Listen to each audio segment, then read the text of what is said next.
ስሜ መኮንን አጥናፉ ይባላል። የራያ ቆቦ ወረዳ አስተዳዳሪ ነኝ። ወደ 2983 እስከ ትናንትና ድረስ 65% በመስኖ መሸፈን ያለብንን ስንዴ ሸፍነናል ማለት ነው። ቀሪውን እንግዲህ እስከ ታህሳስ 10 ጊዜ ባለው ጊዜ ውስጥ እናጠናቅቃለን ብለን እየሰራን ነው። በአጠቃላይ እንግዲህ ከአትክልትና ፍራፍሬም በ244.5 ሄክታር በ10 ክላስተር ማንጎ የሚለማለና በሙዝ ደግሞ ወደ 17.5 በሁለት ክላስተር የሚለማልና ፓፓያ ደግሞ ወደ 11.8 ሄክታር በ6 ክላስተር ወደ 4 የሚደርሱ ቀበሌዎች ላይ ስፋት አለና ይሄ ያያችሁት ዛሬ አራዱም 08 ቀበሌ ይባላል። በአብዛኛው በማንጎ ክላስተር የሚታወቅ ነው።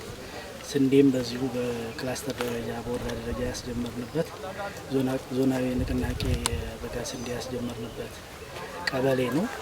ትልቅ የመስኖ ፖቴንሻል ያለው ነው ይሄ ቀበሌ። እንግዲህ ሙያተኛው የወረዳ ሙያተኛው የቀበሌ ሙያተኛው የወረዳ አመራሩም በዚህ ስራ ተከታትለን እየሰራ ነው። አርሶ አደሩ በመስኖ የመጠቀም ባህሉ ከጊዜ ወደ ጊዜ እየተለወጠ መጥቷል። እንግዲህ ቀደም ያሉትኝ ማንጎ የተተከሉት እንዳያችሁት በጣም ትልልቅ ናቸው። በቅርብ ጊዜ አርሶ አደሩን የኤክስቴንሽን ስራ ወይም የተግባቦት ስራ በመስራት ማንጎ የሚተክል አርሶ አደር በስፋት እየተገኘ ነው ያለው። ስለዚህ በተሻለ ደረጃ እስካሁን እየሰራና ያለ ነው።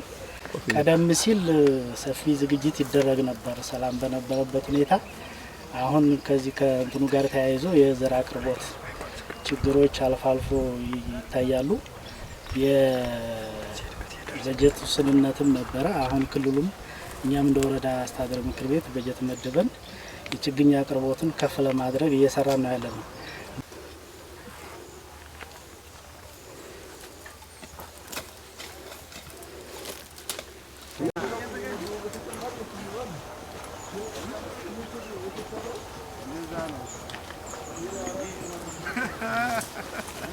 አመሰግናለሁ። ተገኛ ባተባላለሁ የሰሜን ወሎ ዞን ግብርና መምሪያ ኃላፊ ነኝ። እሺ አመሰግናለሁ። እንግዲህ በዚህ ሰዓት በተለይ በጣም ትልቅ ትኩረት የተሰጠው አዲስ መስኖ ልማትና የመስኖ ስንዴ ዘር በስፋት እየተሰራ ያለበት ሁኔታ ነው ያለው። እንደ ሰሜን ወሎ የመስኖ ስንዴ የበጋ ስንዴ 31,000 ሄክታር እንሰራለን ብለን ነው ያሰብነው። ከዚህ ውስጥ 16,000 በመስኖ የሚለማ ነው። 15,000 ደግሞ በበልግ የሚለማ ነው። በጥቅሉ 31,000 ነው።